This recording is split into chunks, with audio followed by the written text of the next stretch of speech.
Good morning. I hope you all are doing well.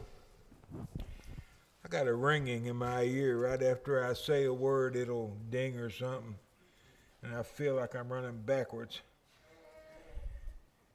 It's good to have you with us today. I hope we discuss something to be of value to you. I want to talk about suicide, of all things to talk about, huh? Suicide is a very complicated subject. It's very painful to have to deal with. I've uh, had to deal with it several times in my life with others, and it's uh, it's very sad. It's very sad. Uh, as a noun, it's defined the act or an instance of taking one's own life voluntarily and intentionally. That's by Webster. Uh, it to me, suicide's a hard subject to get your mind around when we start talking about the sanity or insanity of a person. At the time they commit suicide, it's really a hard thing to try to figure out. Uh, but I think we can figure it out, at least in principle, anyway. According to the CDC in 2020, there were 12.2 million adults who seriously thought about suicide. This is in the United States. 3.2 million adults made a plan how they're going to carry out suicide. 1.2 million adults actually attempted suicide. But in the end, there were 45,979 people who died by suicide in the United States. That number is very high, but in truth, it's higher in a lot of other countries than it is here. I remember in India, there were suicides all the time. One of the favored ways to commit suicide was stepping out in front of a train. And it seemed like we were always stopping because somebody had stepped out in front of a train. It's over there, at least in the tribal regions, it's what most people consider the only way out of the life they're having to live, and it's a terrible thing to try to consider how desperate a person has to be to end their own life. Uh, Obviously, I've never been to that point yet, neither have you, or we wouldn't be here today. But some people have had the misfortune of reaching their wits' end, I guess, and ending their own life. It's a horrible thing. The suicide rates in the United States increased 36% between the year 2000 and 2018. They declined 5% between 2018 and 2020. And since 2020 through 2022, they've increased again 4.5%. So we've kind of flattened off for a few years, but most experts believe that suicide will again start upwards. The suicides per age group, I was surprised when I looked this one up. Again, this is CDC. Uh, the highest percentage, the age group that had the highest percentage of suicides was 85 years old and above. They had 20.9 out of every 100,000. I was surprised by that, and until you stop and think about it, I suppose a lot of that has to do with pain and suffering that an individual has to live with, uh, doctor-assisted suicide, or whatever you might want to call it. But there were a lot of folks uh, 85 and above who did commit suicide. Another group that was large, too large, was 15 to 24-year-olds who came in at 14.2 every 100,000. What is a 15-year-old doing ending their own life? How can that be? The child hasn't even started living yet, and they're already putting an end to it. What I don't understand. We were all, when we were teenagers, we all had bad days. We all had tough times. We all felt like our world was coming to an end. But suicide? My goodness, suicide? I don't know. It's heartbreaking to consider all this. Teenage suicides are the ones that I understand the least, I suppose. Got a broken heart from a little girl or a little boy over here, and in their life. How can that be? How can that be? Some of the causes of suicide. Some see suicide as an honorable way to terminate earthly existence. It's a honorable act when a person does such a thing. In World War II, in the Pacific War, there were kamikaze attacks. These were people who voluntarily flew their aircraft into ships, hopefully aircraft carriers, for the purpose of sinking those ships. They would sacrifice their life for the sake of their comrades. You take out an aircraft carrier, you take out a lot of problems. I suppose I can understand that, sacrificing your life to save the lives of others. But it was these kamikazes were very famous in Japan for what they had done for the people. There were banzai charges. This is when they got to the point when they were going to lose the battle. There was no way around it. And they would put bayonets on the end of the rifle, and they would simply charge the Americans and try to kill as many as humanly possible before they themselves were killed. It was all suicidal acts. More recently, what we have seen is flying an airplane into a high-rise building and ending the lives of people. In all of these instances, people were committing suicide for a reason. They were going to further their cause, so to speak. And that, I think, is a little understandable. But according to psychiatrist Kenshiro Ohara, Japan's leading authority on the subject, suicide is an evidence of sincerity. This is the way they summarize it. When a Japanese mother decides to commit suicide, she usually first kills her children. This deed elicits praise, since children are considered parts of their parents, and to leave them motherless would be cruel. Be cruel to let the children live. It's a matter of love to terminate the lives of these children. That's the way this man summarized suicide. I can't see it that way, but I suppose they got their own set of rules. Some see well, we just said that. Oh, I got that up there twice.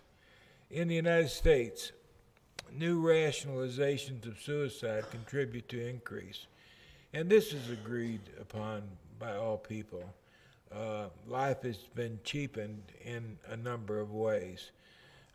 We refer to it as death with dignity and patient-directed termination. I understand this. Living in pain is not an easy thing to do. It doesn't afford you much of a future, at least not one you really care much about living through. And there's only one way out of it, it appears, and that's death. So death becomes something that you might look forward to. As a matter of fact, I suppose the pain could become so bad that you do more than just look forward to it. You actually try to make it a reality.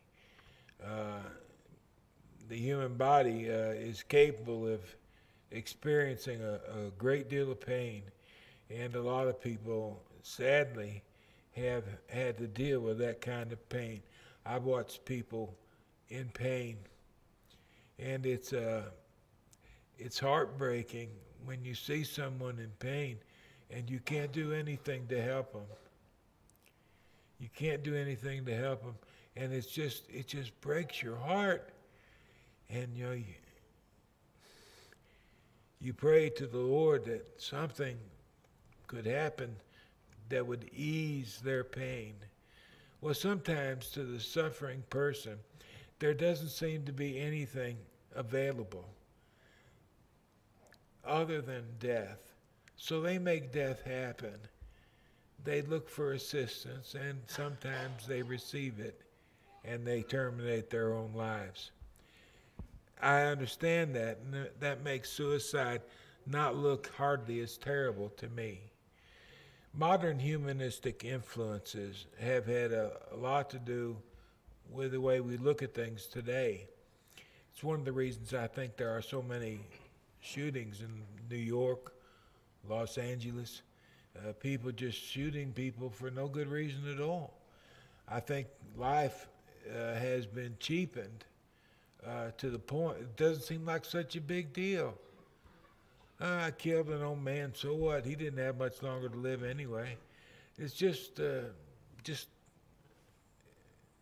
just life, and it's not such a big deal.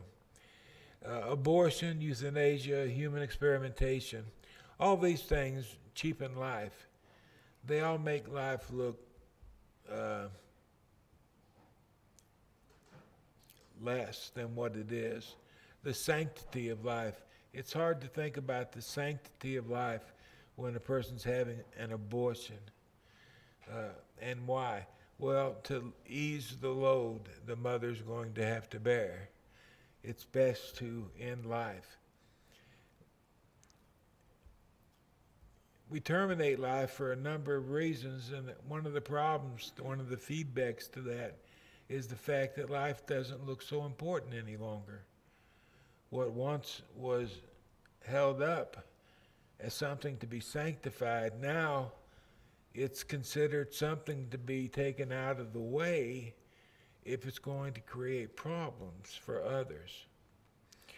Various ideas and philosophies have also contributed to cheapening human life. Today there's, more popular than ever, the no God ideology that is held by many people. Some people even mock the very idea of God. They live in a world where there is no God. Therefore, life becomes very cheap. Without God, life is very cheap because there's no real purpose to it. Well, they're never going to accomplish anything in their life. They don't have any intelligence. They don't have any artistic skills. What are they really good for if a person can't contribute to the human race in some way or another? Or the hedonistic philosophy. Eat, drink, and be merry, for tomorrow we may die. Or the no final judgment concept. When you take the final judgment out of your belief system, you have nothing to deter you from making bad decisions, because there's nothing to fear in the last day. And without these ideas and philosophies that were once prevalent in our great culture, without these, life has become very cheap to a good many people. Supposedly, there is nothing beyond death. When you die, you're as dead as a dog, and that's all that matters. Some false religions contribute to the cheapening of life. Reincarnation, I think, is at the top of the list. It's a foolish idea that is actually believed, at least in some regard or respect, by 40% of the American population. They believe in some type of reincarnation. If life isn't going well, the ideal is, well, end it, put a stop to it, and start again from the beginning. If this life isn't going too good for me, end it. I'll come back as someone else, and maybe I'll have a better life next time around. There are people who actually believe it, and worse, practice such thinking. The biblical view of suicide isn't too difficult to understand. Suicide has been seen as an unfavorable experience from the Bible. King Saul, 1 Samuel 31, 4 and 5, he, being the coward he was, he terminated his own life. Ahithophel, in 2 Samuel 17, 23, he also terminated his life. You might say bringing the house down. Zimri, the conspirator, afraid of what would come next, burnt the house down around himself. And then, of course, Judas Iscariot, Matthew 27, verse 5, the coward that he was. Too cowardly to look Jesus in the eye and say, I'm sorry. So he went out and he hanged himself instead. In all the instances of suicide that we see in the scriptures, they're always portrayed in an unfavorable light. Obviously, it appears that the Lord looks down on suicide. Why it is unacceptable? Well, the biblical view. First, suicide suggests man's autonomy. Psalm 100 and verse 3. Know that the Lord, He is God. It is He who has made us, and not we ourselves. We are His people. The Bible teaches that we are not autonomous creatures. The Bible teaches us that we belong to God. We are His. And as His, we have no right to take what is God's and to terminate its existence. I have no right to end my life because I belong to the Creator who made me, who gave me life. In Ezekiel 18 and verse 4, Jehovah said, Behold, all souls are mine. And then he asked the question through Paul in Romans 9:21, does not the potter have power over the clay? Is it not up to God what shall become of me? Is that not His right? Is that not His decision to make? Sometimes we feel autonomous. The truth be told, we're not. God created us.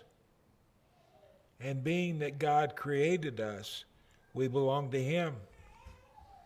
And He is the one who's supposed to direct our path.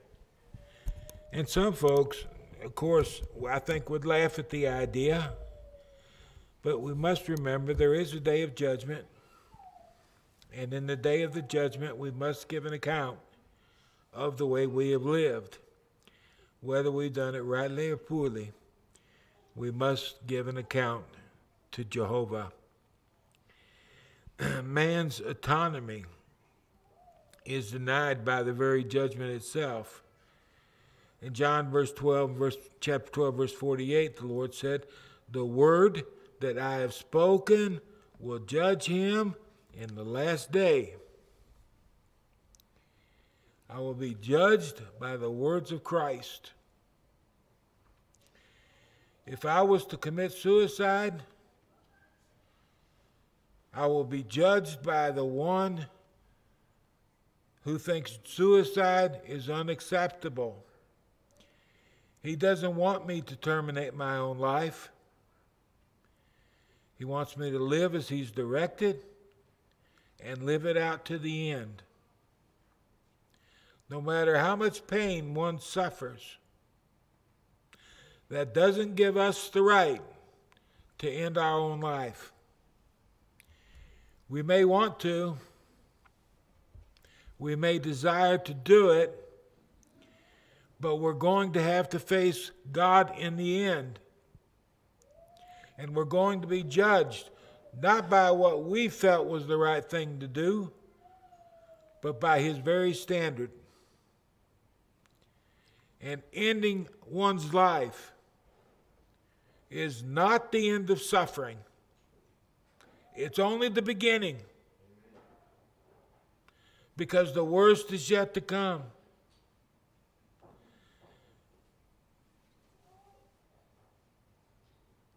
If the thought ever crosses your mind, remember the day of the judgment, when you will stand before God and be judged by the whole most holy being in existence. It's an unwise choice. I beg people with tears in my eyes not to take their life. And I couldn't persuade them otherwise. You think about it now. And make a decision before such a moment comes. So there'll be no decision to be made at that time. Because by that time, there isn't much reasoning left. Secondly, life is a gift from God. A gift. God gave me life. He gave it to me for free. He gave it to me because He loved me. He knew me before I was, warts and all, and He loved me anyway. He gave me life, even though He knew there wasn't much there to love. But He gave me life anyway, because He's the giver of life. In Genesis chapter 2 and verse 7, the Lord formed man of the dust of the ground, the body. And He breathed into his nostrils the breath of life, the Spirit. And man became a living being. Man became man. He took the body, He took the Spirit, He fused them together, and you have what we are. That was a gift from God. I've given gifts only to find out that my gift wasn't appreciated and it hurt my feelings. How much more, I wonder, would my rejection of the divine gift hurt the feelings of God? Paul said in Acts 17 and 25, He gives to all life, breath, and all things. He gives. It's a gift. We know He gave Jesus so we could live again. He gave us life, and then He gave us another opportunity at life, and both of them were gifts. Suicide violates the law prohibiting murder. Suicide can be defined as self-murder because it is. It's taking the life of an innocent person. What's wrong with this person? They're in pain. They feel like they're all alone in the world. There's nobody in the world that cares about them. They're down just as low as they can possibly go. And they feel like they deserve to die. None of those reasons would justify murder.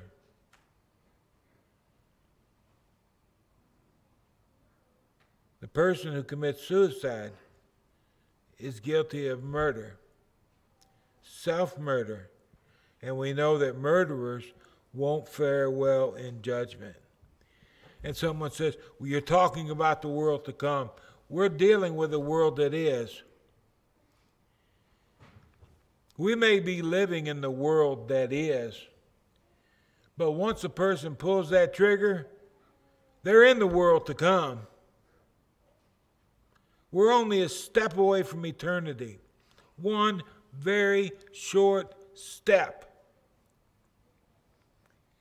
And we don't want to step into eternity and have to face an angry God.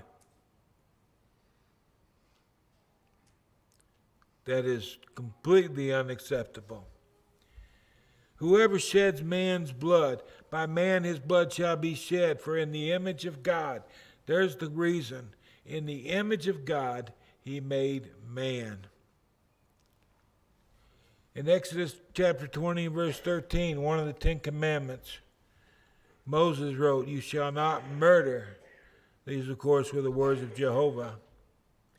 Fourth, suicide is an act of selfishness. And it is. And it is. I remember a man, he was going to kill his wife because she couldn't get along without him. And he had cancer and would be dead within a year. So he was going to kill his wife so she wouldn't be by herself. It seems like a noble thought. But then he turned right around and he took his own life, which was an act of selfishness. His time for living wasn't up yet. The problem was he didn't want to face his children. He didn't want to go to court. He didn't want to spend time in jail. So in his mind, he would kill his wife, kill himself, and they could both bypass the pain of being alone. I can't judge either one, of course. I'm not God. But I've often wondered. I often wondered how the Lord judged him. Because he didn't just talk about it, he went through it.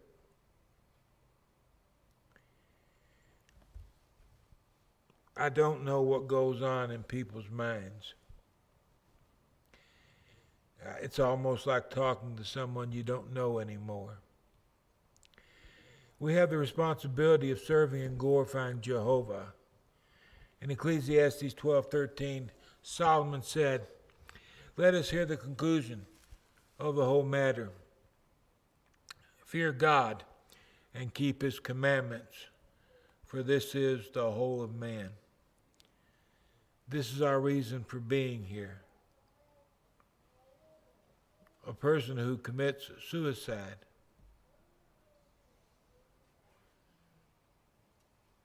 is a selfish person. And it's most unfortunate. It's our duty to help others. In Acts chapter 10, verse 38, Jesus went about doing good for other people. In Galatians chapter 6 and verse 10, Paul says, we have therefore opportunity. Let us do good to all people, especially to the house of faith. We're supposed to help people, but we can't help people when we die. All we try to do is help ourselves before we die. And then we lose every opportunity we might have had after we're dead. Suicide isn't the Jesus thing to do. It's the very opposite of what Jesus did. None of us lives to himself, and no one dies to himself. Whether we live or whether we die, we do so in service to God. Suicide violates the principle of self-value. Paul said we're not to think of ourselves more highly than we ought to think. We ought to see potential value in ourselves. There is potential value in all of us. We ought to find out what that is and consider it and perfect it. But it's also very important that we not think too much of ourselves. We ought to love our neighbor as ourselves. Matthew 22:39. Jesus' teaching, he implies that we should love ourselves. And now that that's established, love your neighbor like you love yourself. We should love ourselves, and we do. I love myself enough, I want to go be with God. I want to spend eternity in heaven. I love myself so much that I'll follow the Lord to the best of my ability to ensure my salvation. I love myself so much that I can't even imagine myself going into a devil's hell. I can't even think of it, what it would be like, because I love myself. So do you. It's not bad, that's good. That's the way we ought to think. If we understand God, and if we understand what God thinks about us, that's the way we shall think. Love does no wrong to a neighbor. If because of love I wouldn't hurt Christy over here, then it's going to be because of the same love that I won't hurt myself. It's only logical to try to sustain my life rather than terminate it. But I heard someone says, everybody hurts. Get over yourself. No matter where you look, you'll find someone hurting more than you do. No matter where you look, you'll find someone more alone than you are. Sometimes it seems as though we think we're all there is, and we're not. We're just one of the many. And we ought to think about those things from a proper perspective. Otherwise, we'll do something foolish, something we wouldn't otherwise do. Husbands are to love their own wives, even as they love their own bodies or their own selves. Love your wife like you love yourself, Paul says. He knows we love ourselves. Dealing with a potential suicide. I don't know what to tell you on this one.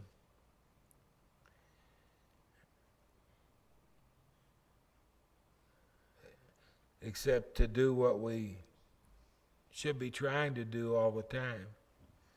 Think. If you know someone who's considering suicide, or maybe you think they're considering suicide, you should think. Think before you speak. Don't suppose you know what's going on in somebody else's mind. I promise you, you do not. Don't suppose you understand the way they think, because you can't. Without walking in that person's shoes, you have no idea what they're going through. You have to think. Think long and hard, and be very careful. You have to empathize with a person. A person who feels lonely can be a very desperate person. There are varying degrees of loneliness. I've felt lonely before because nobody was at the house but me. But some people feel lonely because no one's in the world but them. They don't recognize any type of friendship whatsoever. I don't understand what that feels like. We need to think. We need to be very kind. All the time, be kind. Be kind. Don't mock. Don't make fun of. Don't say, I understand. I know what you're feeling. Be very kind. And be very slow. Be prepared. Always be ready to give a defense. Well, always be ready to give a defense to someone whom you love or maybe just met, who is standing on the verge of eternity. Be prepared. You know what you're going to do. You know what you're going to say. And say it. And do it. We are creatures of God. Life has a purpose. This is what I talk about when I talk to someone. There's a reason why we're here. We have to find that reason to find happiness. We have to find that reason to have hope. We have to find out why we're here. And then proceed cautiously. This person is of great value. You need to explain it to them because they probably feel like nothing. You've got to explain why they are of value, because they're made in the image of God. Because Jesus Christ died so he would be in a position where they could be forgiven. As long as there is life, there's always hope. We can be forgiven of our sins. We can find pardon. Peter taught that in Acts 2:38. There is remission of sins for belief and baptism. And we can learn to cope in our new circumstances. Paul said, I have learned that in all things he could get along. I have learned how to adjust to my new circumstances. And we all can. Things are different. She's gone. She's never coming back. I can learn to live without her. Life is bigger than one person. Slowly but surely, step by step, there is hope after death, because the best is yet to come. The best advice I can give you at a time like that is to get help. Realize this is above your pay grade and get help. Because it just might be that this person may not live long if you don't look behind the right door. And then you have to live with that.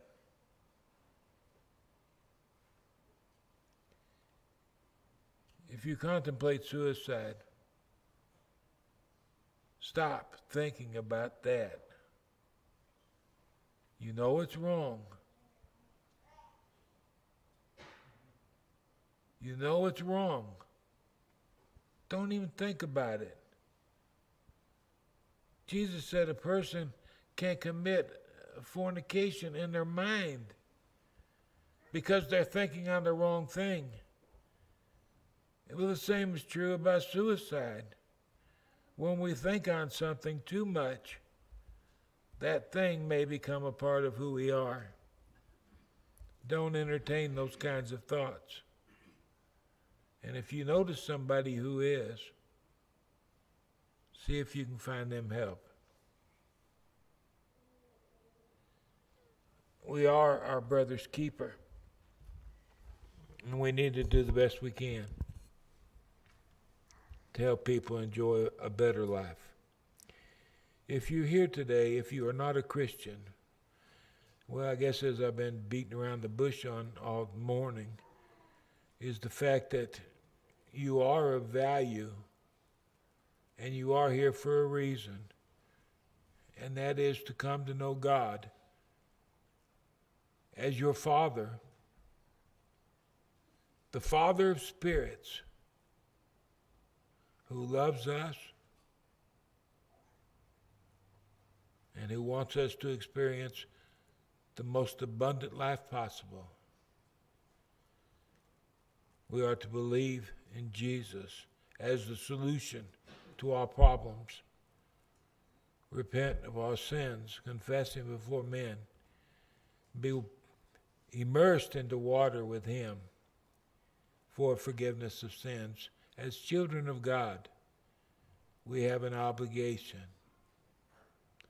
We're not just here because we're pretty, but there's something we're supposed to accomplish while we're here. I have my task and you have yours.